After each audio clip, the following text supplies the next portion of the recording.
Tak jo, už se těšíte na ten kemp? Ano, těším. A co to Jakuba? Jo, já se taky těším. Hlavně, že tam nejsou žádný pomákové. Co si vám vezmete? Já rozhodně páčím.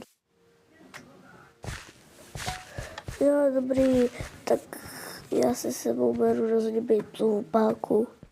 A já si sebou beru kapesnýnu. OK. Tak teďka jenom už se vybavím. Tak už jsme tam o jeden den později. Už jsme na kempišti a tohle asi jako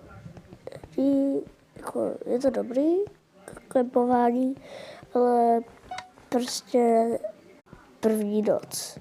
Jste slyšeli si taky včera ty divný zvuky? Jakub, jo. Daniel, jo. Jo, fakt jsem slyšel hodně.